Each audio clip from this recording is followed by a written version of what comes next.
fish.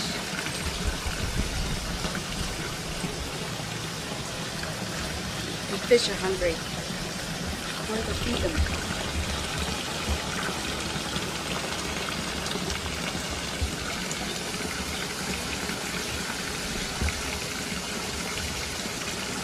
Hurry, Missy! I have to feed my fish.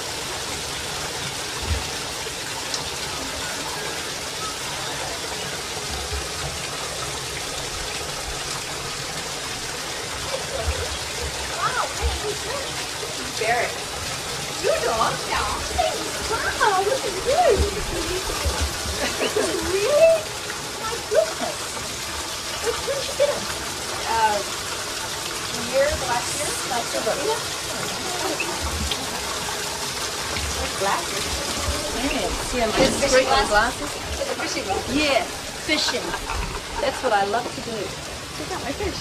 Looking up. Wow. There's a lot going on here. A lot of remodeling, painting, tearing stuff down. Oh, good. Rebuilding. Yeah. I can't. Look at the size of this guy. I know. Isn't great? It's fantastic.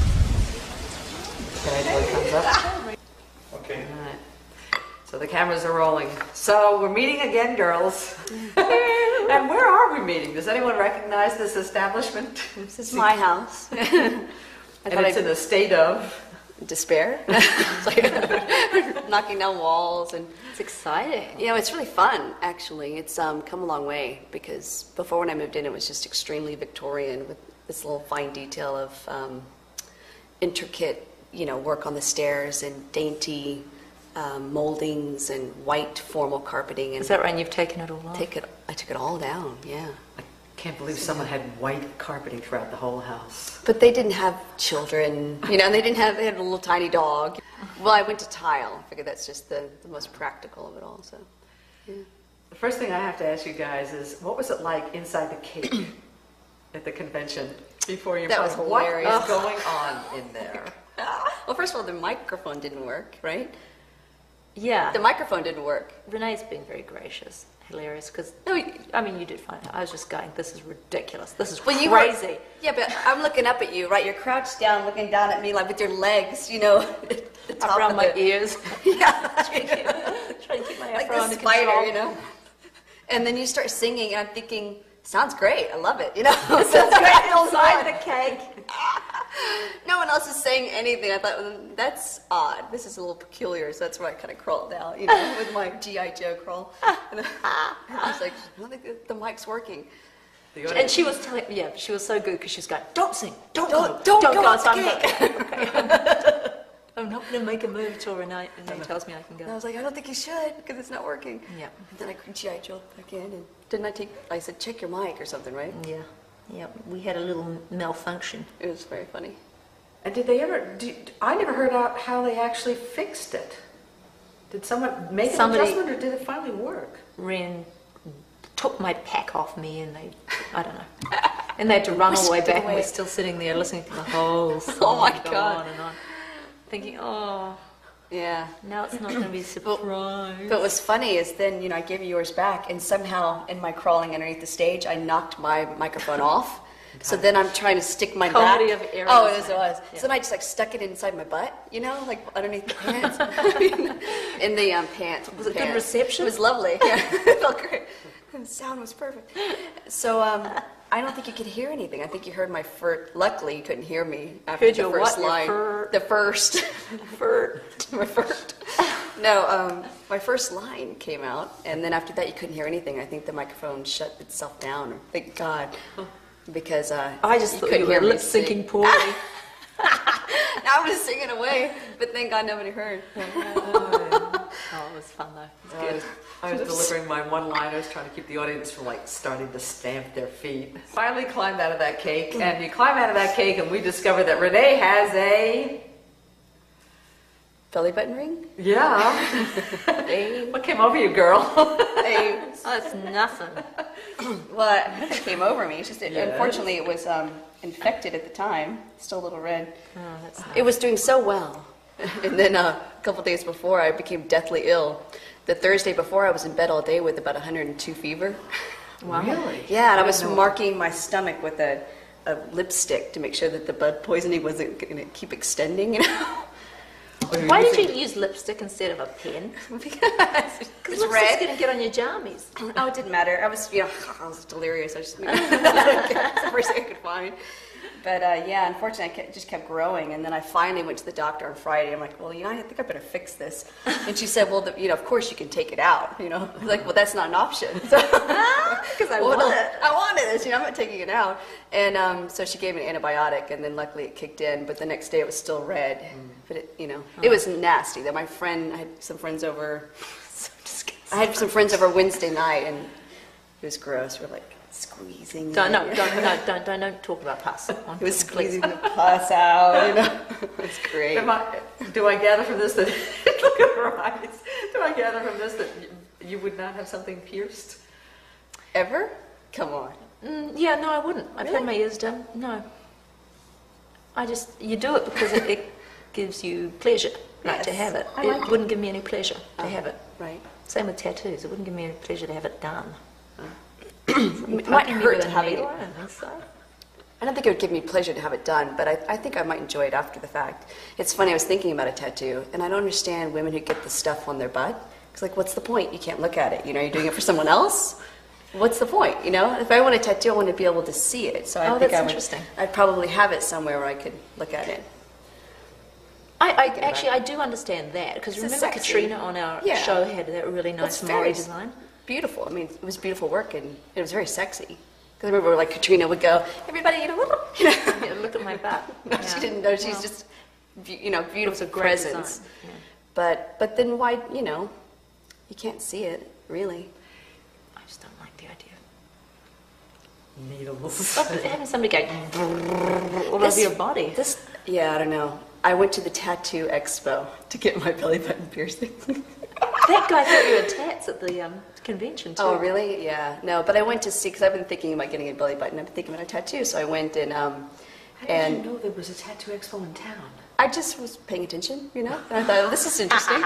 So it was great. It was really fascinating. It was so fascinating, but it was very, clean. They had little stalls and stuff. Obviously, it was extremely clean. But I thought I laughed because the irony is I chose the Beverly Hills tattoo parlor. Here are all these grungy places, and I go to the Beverly Hills one because it seemed really clean. It was just so hilarious. Beverly Hills and Watts. It was, it's just the name, right? Oh no, it was. They had pictures of Britney Spears and all these stars that they had pierced. So I was like, well, it's got to be clean then, right? No. One of the things you said on that stage is that you look so demure. And when you're talking about the tattoos, shirts, they said they wear sleeves. You should let people know who weren't aware of it that she had tattoo sleeves on. So you're trying to get out of that demure. I get out of it. I was just having fun. I thought it was a funny T-shirt, and I always, when I do wear it, it's so interesting to see people's reaction, especially around here. Because the ladies are very demure, and to have someone else that's a mom walking around town with a tattooed sleeved shirt is a little weird. It's just because it looks kind of real. It looks real. It looks like you have a sheer shirt over actually tattooed arms. Oh, I know. Yeah. A friend of mine, a friend of mine had it once, and I was kind of surprised she had it on, and I just thought it was so funny. And then it just turned out that I was in the store and I saw one. It was the last one they had, and I thought, I'd like to have that. It's just fun to have. So that's all. It's cute. I think it was funny. Now we get to Lucy had the wig on. What I was thinking of, even while you were doing it, because we talked about before the fact that you don't like to take it off. You're in character at that point, but an actor has to reveal parts of themselves to play a part. At least that's what I hear a lot of. So, but you do that in a more character. Comfortable in their own skin. Renee. Mm-hmm. But I think you also. Do reveal a part of yourself even through a character, because it's still coming from you. You know what I mean? Like you were hilarious at the convention because you had the whole audience and you were doing, it was like a British school teacher or something. Do you remember that? I just remember you had your hands on your knees and you're having everybody, it reminded me, it just went into this British school teacher thing. Yeah. Do you know what I mean? Yeah, I don't. Even it doesn't matter what I'm wearing. You're probably not going to see me. I don't think you do that as much though.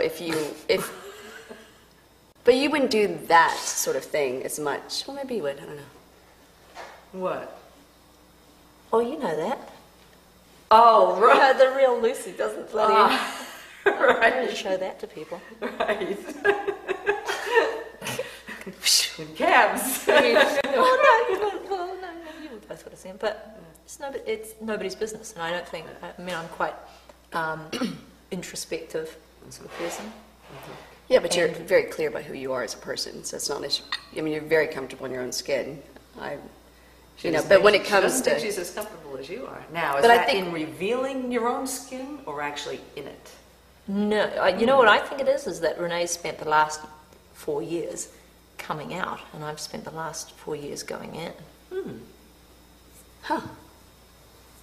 Well, it's all a cycle. Yeah. That's interesting. Now we're gonna flip. I gotta mull that. So in 4 more years, right? Yeah. It'd be like, You gotta go now I'm again. gonna have maybe. this like Yeah. wig. I'm much less. Mind you, I have been spending the last few years really looking at, deconstructing all my egos. You know what I mean? The alter ego of Gabrielle was first, sort of like, and then I did that one woman show, and I just wanted to let the Xena stuff go, and that was sort of my way of doing that. And then it's just been other ways of getting to the root of it all, and who am I? And so solid with an understanding of that, because I do want to play the roles, and I want to be able to know who I am, what I believe in, and then layer it with all these wonderful colors. And that's sort of, I felt like I had to get to the root of who I am first before I could do that. And I'm starting to write. But they're going to. You're writing. Just started writing. Good. Yeah. Yeah, a couple, I mentioned at the convention I wanted to do a short film this year. So it's like, and the reason I even said it out loud is because I knew if I said it there that I would. You committed to Yeah, it. I'm committed to it. Yeah. So I started writing it, and one is about this man, takes his dad on a last joyride. But it's turning into something darker, really. And in the middle of doing that, I started writing this other one about a young girl, which is really interesting. I don't know if I'll ever show anyone this, but it's great to. Good for you. Oh my gosh, yeah. Plumb the depths. Yeah. Yeah. And The trick is just to don't think about it. Just sit Keep writing yourself it. down and I know. do this. Because to me, that's the scariest thing ever. Yeah. The exposure of writing, because there's no character there. It's just all you. But I keep going back and forth between the two, just trying to figure out where it's going to go. And I don't know if anyone will see this at all. Mm-hmm. Maybe not. But the freedom of just writing whatever I want to write is giving me the ability to say everything, that I want to say. And sometimes as actors, those downtimes between when you're working, just to have some creative outlet is really So vital, important. so that you feel like you are fulfilling your. It's almost like a biological purpose. That is what you do, is you create words and emotions and things, and when nobody's paying you to do it, you must do You it have for to keep yourself. going, Yeah. Or it'll get stopped up. Yeah, which to me is coming out also in the art. I love to paint now. If I don't want to write, I'll take some wine and I'll just go. That's great. Well, if I want to start, usually I start off with like something like an anger or something that gets me impassioned. I get going, and it's usually like just the broad strokes of a piece of canvas, and then I kind of start looking at it, and then it takes months. So then I'll start playing with it, and it's very joyful, truly. But it's funny how usually I start off because I have to express something, and it's like you said, it's vital. Comes Get out. something Wow, out. that's really terrific. Oh, I've been thinking about doing that too. Oh, really? I used to paint thought a lot of as you. a teenager. Yeah, I remember you said that. I'd love to see what you come up with. I'll have to show you. Painted the flowers on the door of your bedroom. Yeah, I used to paint all sorts of stuff. What? I'm asking, with what? What did you use? On the door. Well, I mean, on the door, just every day or a week through a certain period, I'd do a sort of a different type of flower that, I don't know why I did that, but to make a sort of a garland That's on beautiful. the back of my bedroom door. And I don't know. Is it in the house you're in now, or is it when you were a teenager? No, I When you were washed it younger? off. Oh. I got to a period where I went, oh, flowers, that's so dumb. nice. And I washed it all off. Oh. So I guess it wasn't oil. Acrylic, I guess. Really? Scrubbed it off with Scrub. bloody oven cleaner or something. Speaking of kids, and one weekend a month, and you were talking in an interview about the fact that you don't believe in cussing around your son, because this character. Who? Not me. Really? No, that must be you. No, I try. You're not talking to me though, are you? No, it's She's actually talking to talking me. to Renee at this point. I just knew that I never said that to you. No, you did an interview where we were talking about the cussing that the character did in One Weekend a Month, and you were actually doing it around the kids that were in that movie, and that you don't cuss around your son. And so I was thinking of, kids growing up. So, in other words, it's okay for parents to cuss, but they don't want their kids to do it? Or you just don't want them to learn it young? Some parents can't help it. Yeah, that's true. I just don't want that you don't environment want- around my son. I don't want. Yeah, so You I know. don't get to visit much. You don't get to be your. Lucy the sailor. No. She's in the bathroom. We set the bar really low with cussing at our house, so that stupid is a cuss word. You're not allowed to say the Right. S word. And so my kid goes to school and says, he'll tittle tattle on Cameron S for saying the S word, and the teacher will go, "What is that? What S word would that be?" He goes, "Stupid." The S word. And the teachers go, because all these kids are so sort of nice. Isn't that funny? And Miles was just starting to say, "But my butt burped." My butt burped. No. So it's great. So I say, "Bum, honey. At least use bum, right?" Does this bum sound better to you? Yeah, I think it's cute. Huh. So anyway, so I'm going from butt to bum in our house. Yeah. Yeah, I'm always relieved that bloody is not a swear word here. I 'cause love bloody too. That does come out quite a bit out of me. Yeah. No, I'm sure Miles will pick up words here and there because things, come out, but it's only if I'm driving or something and I'm about to have a wreck, and then I say something. I'm trying to figure out what age. In the Did you say- driving. Did you say the S word? Yeah, when you're stupid. No, I say fuck. I do, and I'm about to have a wreck or something. I was like, fuck. But then there's a part of me that knows he's in the, in the environment, so it comes under my breath, but it's still coming out, So it's funny. At what age do parents allow their kids to start swearing? Yeah, I hope he doesn't. My daughter never has. No? Really? Really? No, I think it's a Clockwork Orange effect that I cussed so much that she's really repulsed by it. Doesn't mean anything. It's funny. No, she didn't. She That's what I was totally wondering. turned off it. That is funny, because you do wonder if they're going to go to school one day and just go, with all the cuss words that they can't say at home. Do New Zealand young kids, they swear as much as American young kids? I don't know think any. so. I don't I don't think so. know. They do it around here an awful lot at an awfully Really? young age. Yeah. No, I'm it is awful. surprised. Seriously, I'm Yeah. not a fan of that. Yeah. Yeah. Also, in this interview, I love this interview you did. You did an interview, something called Scoop, when you do Up in the Sundance. There were two. Was it Scoop? One was a kid and one was an older. Which one was type this? Of, Scoop was the lady at Sundance. That's Okay, right. yeah, the questions She's seem older. a little bit older. We should wait till the machine checks and cuts it. Will we hear your voice saying no? It'll be silent. You've dialed. Yeah. We're not in right now. We're all in right now. Lucy should answer the phone. She had asked you, how do you prepare for an emotional role or scene? And you said if you hadn't experienced something, I would just try and replace the feeling with something that was specific for me. So for Renee, I was thinking, how would that work with a scene like poisoning your child in Maternal Instincts when you had to poison Hope? And She used to use my daughter sometimes. What? Do you remember sometimes you would No. substitute, not that Would you would I? poison my daughter, Yeah. but when I we were talking about Solon or something. It seems familiar, so probably. You would kind of use. Oh, I Daisy. think, because I think I changed the words on when it was over my shoulder. In that, in the music in Bittersweet. Yeah, you're right. Her blood is Absolutely. on your hands. Yeah, and, yeah, you and did. she It would- gives me chills now. Yeah.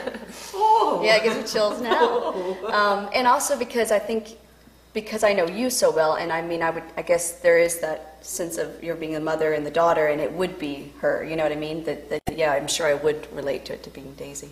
Just, that's awful. But yes, substitution's a big part of acting. Yeah, definitely. And then the part that popped into my head when I was thinking about it in terms of Lucy was walling up a child. What part of you When did that happen? In the debt. You're walling up little It Ming. was a big deal, wasn't it? That was an amazing episode. I don't think people know remember what that. out there television Yeah. that we produced. But, well, I remember as a child seeing, there was some horror movie about people being walled up in this house. And me just being obsessed with, I'd watch horror movies all the time. You did? Yeah. I thought I was the only one that did. You used to. Really? No. Oh, that's Born so and raised funny. on them. I was so I had no relieved that we idea. were Catholics because, you know, all the vampires, Ah! that I would know what to do. I had no idea. Yeah, watch so, and also having older brothers who would do extremely mean things to us all the time. I think I somehow learned, was very sensitive to the victor mentality. Wow. And then probably turning around and being mean to my little brother. Or, you know, it's a power thing you've lost, but being very low status and sometimes being high status. So I think, yes, there was some quite sort of dog-eat-dog moments in my childhood.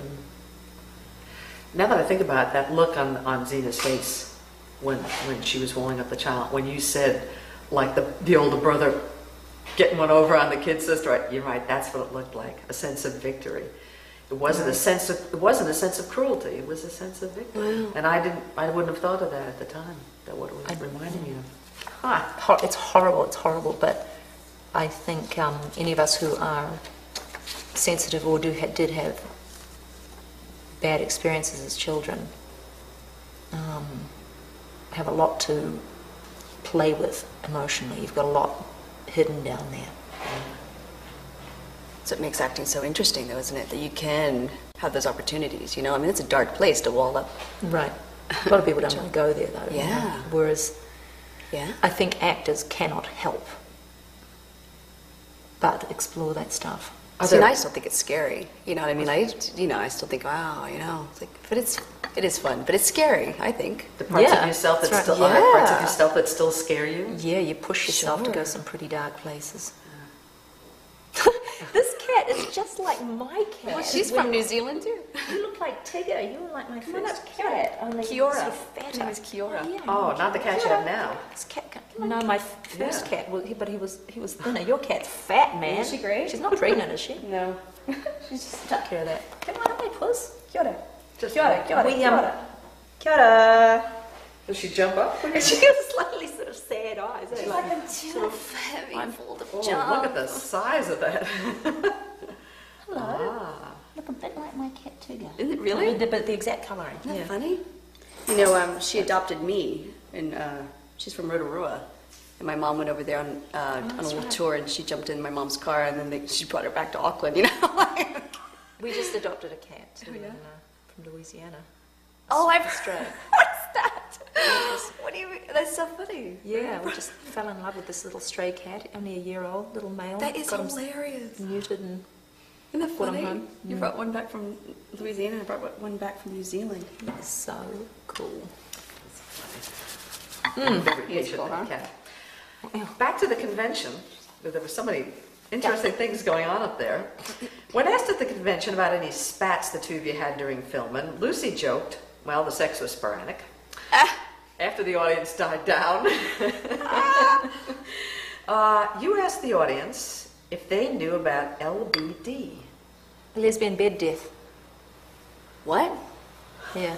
What do you mean? Well, my gay girlfriends say that, well, you know how that quite often, this was their words, not mine, that the sexual impulse will kind of die down for women in a marriage. And then sometimes when you get two women in a marriage, they just both cease wanting to have sex at all.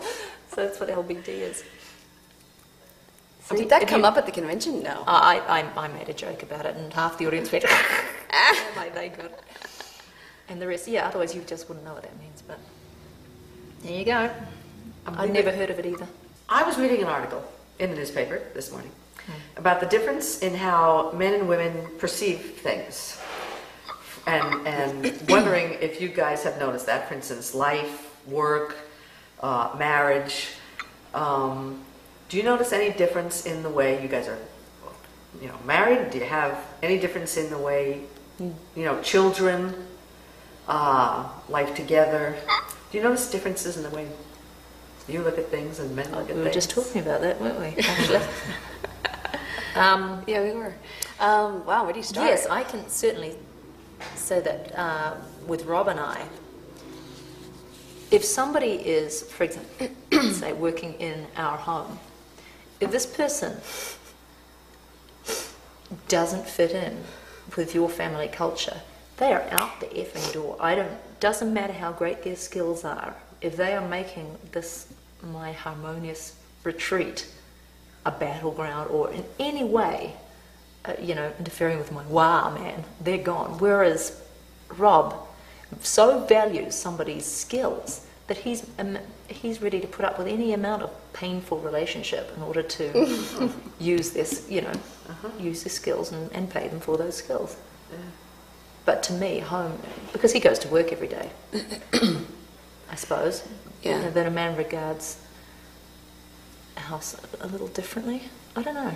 Well, that's a lot like, bringing that up, that's a lot like an office situation where bosses, which, for better or worse, is still majority are men, that they'll keep the employees. Yeah.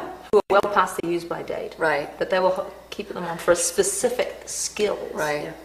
But it's and different in your never home. mind the emotional, the baggage they carry with them. Right. Whereas we're connected to everything emotionally, and and you perceive. Yeah, if there's tension in the house, you've got to get rid of it. Sure. Yeah. Yeah, or office or whatever. Yeah, I don't keep people around who are painful to me. Right. It's funny because I'm thinking jokes. Like it's funny how Steve will interact with Miles on a completely different level than I will. Yeah, they'll right. be joking around about the fart jokes. You know what I mean? They'll wrestle and all this stuff. And I'm like, and I give him the Band-Aids and I kiss his feet. And I tickle him. It's it's just different interactions. I always think a woman is there to, a mother is there to nurture and smother, and a father is there to encourage that boy to go off to his death. It's so Yeah, true. son, you can play with fish hooks. You can. Yeah, right. Let me show you my big knife. Climb up that ladder. Climb up the ladder and jump, right? Go on. And I'm just going to totally smother you and turn you into... Yeah. So it's different. Huh. We're exaggerating, but there's an element of truth in it. That's what the article was talking about. Something else that was at the end of the convention was this girl was talking about the warrior spirit. She was a teacher, and I've been talking to teachers recently, and there's a lot. You did a layout sheet that we talked about last time about the body and learning to accept it the way it is. I remember that. And you've got a daughter who's in her teen years. How do you?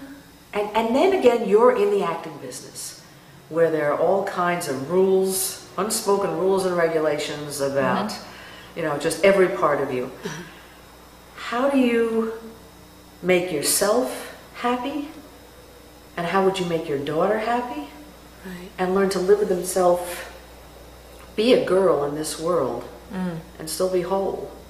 Because it's kind of tough still. Yeah, I think it is. Well, I think we're in a really, a difficult business where if you let this collective idea of what's beautiful affect you, then, you could just keep changing yourself to kind of please everybody else. But that's difficult for sure. But I think one good thing that one thing I managed to do, which I'm really pleased about now, is never referring to myself in a negative way, like negative body image, no matter what I thought deep down about myself, never expressing that or, in fact, saying the opposite. Really? You mean to whom, though? Around my daughter. Oh, right. But past a certain age, they're with their friends. It's not about you anymore. Yeah. So all you can do is just manage your own neuroses. And just keep strengthening their belief in themselves, I guess, right? Yeah, well, and that you never don't try to help them by telling them you're fat, making negative assessments or any kind, judgments, assessments of their physique or whatever. Yeah, talk about what's great about them. Yeah. But past a certain age, you don't matter anymore. In your teens, you're just something to laugh at. So, in their teens. In your teens. You were pretty laughable in your own teens. But if you're critical of yourself, they are going to turn that into self-criticism. Is there anything from your... But going back to like our business, I mean, it is difficult, I think, as an actor, because you're in an environment where everybody's looking at you, you know what I mean, and going, okay, they're getting older, you know what I mean? I mean, that's the reality of it all. And it is difficult to kind of keep that strength of mind and going, I am okay, you know what I mean? So, yeah, I'm getting older, it's okay, you know what I mean? This is normal, you know, and that's the to me, the challenge of being in this business as well. It's like, you know, let's go along with it. Yeah, maybe the reality also is that it is a short-lived career. You know, maybe not. Who knows? But that's what we kind of bought into. You know, but you never know. I mean, I looked at Lauren Bacall the other day. She's beautiful. You know, and then you see these women that are, oh yeah, and you just go, wow, you know. And so you walk away at some point, but at least you keep your integrity. You know, I hope. I'll be like glasses. I don't know. What are you thinking? Well, I'm constantly reminding myself that I have to redefine success. Success is not being in the front of the magazines or being Right. Yeah, if you have that idea that I get all this acclaim, or people make a fuss and colour, you know, pull out the blue M&Ms or some bullshit like that, and that's what tells me I'm successful. If you're fed by the amount of attention you get, you are doomed. Yeah, you are doomed. You are doomed, because yeah, they ain't there at the end of the day, and honey, they're there because they're getting paid, you know, not because it's in your fabulousness. So, like I used to sit at my desk in my office at work when I worked in the publishing company, and I think I said this to one of you before, that I'm talking to myself there, and the secretary on the desk says, "What are you doing?" I said, "I'm congratulating myself." "What do you mean you're congratulating yourself?" I said, "Well, I just did something good. I'm going to be damned if I'm going to wait for somebody else to tell me." right. Yes, say something nice to yourself. Yeah, internal dialogue. Somebody, I can't remember who said that's really important to do that. Yeah. Fun. That's funny. What 3 words, this is another question, I don't know if you remember this, I'll see if you do. What 3 words would you say best describe you? Do you remember being asked that question from this lady? But to me, I guess it would change daily. So. Well, there was 1, 2, and then Excited comes to mind. I'm excited about life. Compassionate. And sad. I'm really, truly, like when I think compassionate, I'm just sad about, I really get sad about like the war and all the people and people's situations and healthcare and all these, you know, like really, you know, humanitarian issues. And that makes me sad. But then again, I'm excited about life, and I think that we're all really fortunate to have an opportunity to be here. So there, that's me, I guess. Right now. Today. January 5. Tomorrow I'll be like, January. pissed off.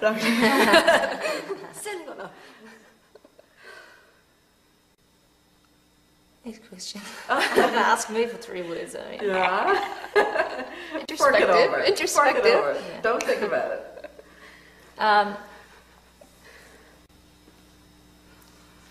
Yeah. Introspective. Not so much about me. I think I'm introspective about life and the meaning of it. I don't think about myself in those terms very much. Does anybody? Aren't we all too busy? Yeah. I'm busy. That's what I am. I have a lot of demands on me. Responsible, yeah. I don't want to be though. You don't want to be? No. As soon as these kids are 18, man, I'm going to go out and smoke and drink and... Getting a belly button ring. Yeah. What 3 words would you use to describe her? Well, like I said, introspective right now. She's thinking about what it would be, and I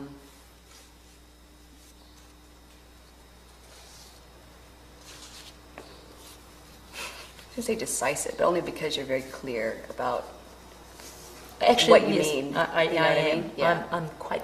In fact, I'm a little bit embarrassed to realize how very black and white I am. That's not embarrassing. It's clear. There's no bullshit to it.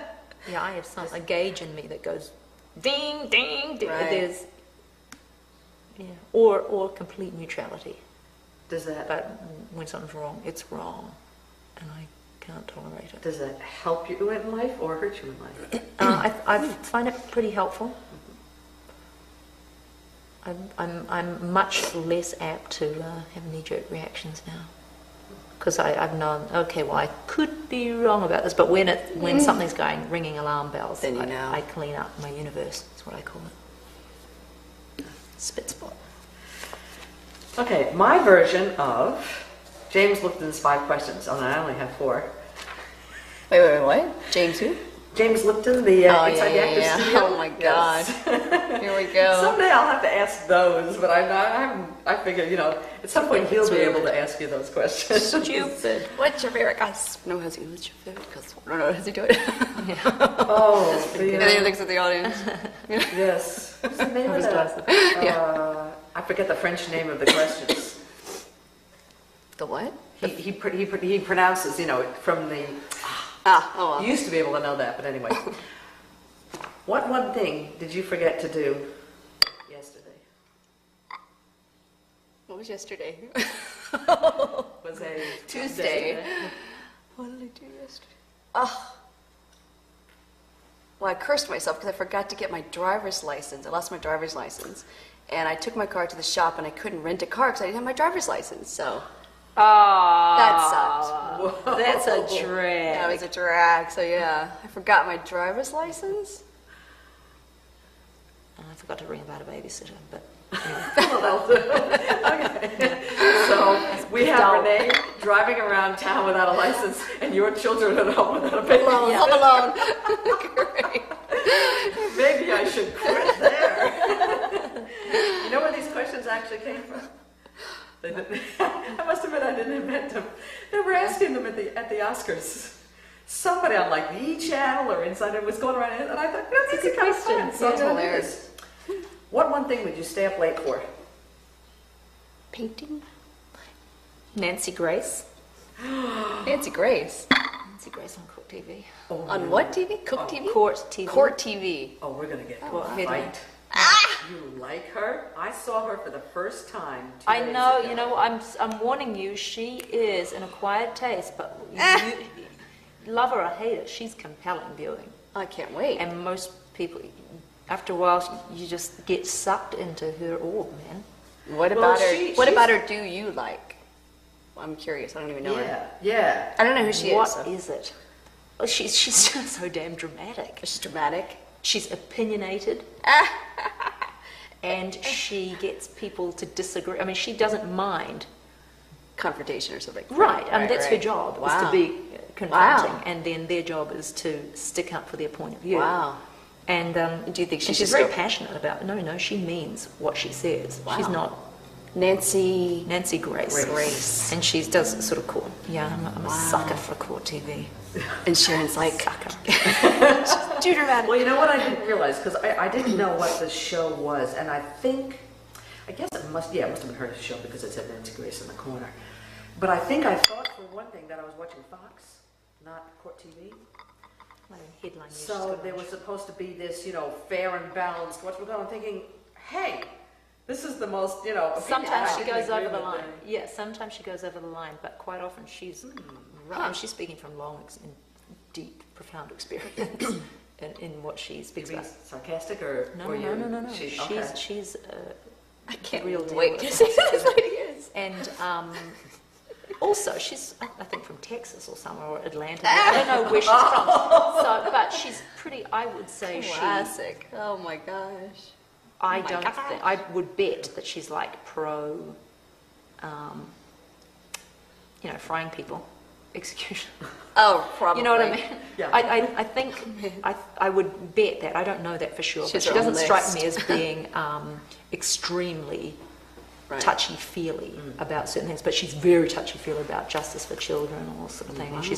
And she's always referring to her ex, like her fiance who got murdered. She's actually a victim. So she's a victim's advocacy lawyer and all sorts of things. But I just think she's she's my stallion-nostriled superstar. And at the end of the show, it always makes me giggle. She goes, most of all, thanks to you.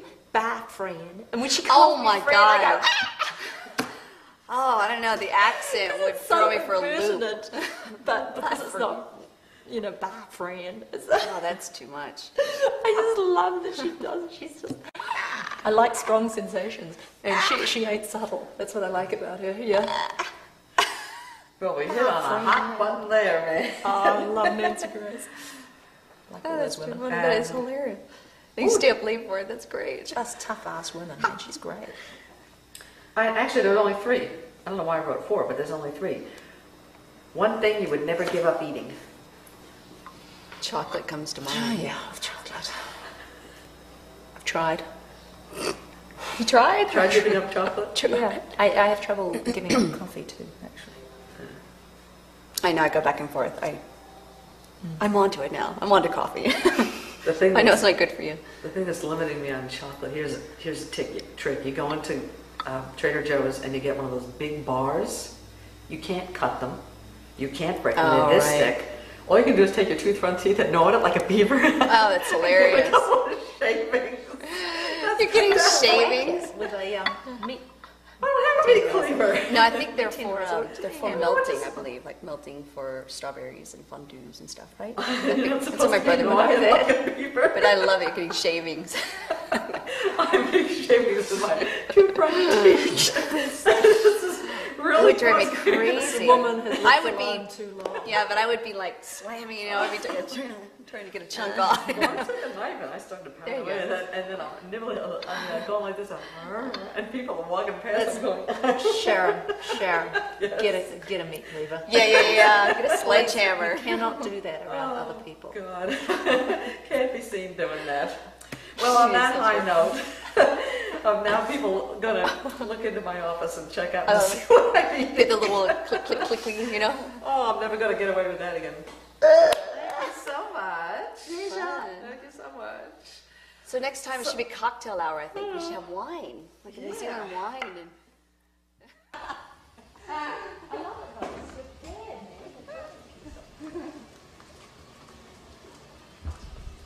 Just a few missing things, missing like door handles and fireplace. Oh, he needs those. Door handles, yeah. So you have to put your hand in the hole when you go to the bathroom. I'm not kidding. Look, no, it was the way the house was built. So they had this one little fixture here and then nothing else. So I'm putting in all these can lights and I put in my room. You know what you need? You need some big floating bed on big chains there, so you can like this. I love it. I'm going to get a couple of chairs for like 2-seaters. Yeah. And another one with a 2-seater. Grass on your ceiling. Oh no, because it's got I like that Balinese feeling. Yeah, exactly. And most of my stuff was kind of Indonesian. It's really good. What nice painted there. She's amazing. She's coming, actually. She's amazing. Her name's Karen, but she basically can do anything. Make anything look like, you know, she did the paint look around the little light things. She painted those. And she's amazing. So this fun, so I kind of want to texture everything. Everything I can get my hands on. Isn't it funny? Yeah. I really like that. It's good.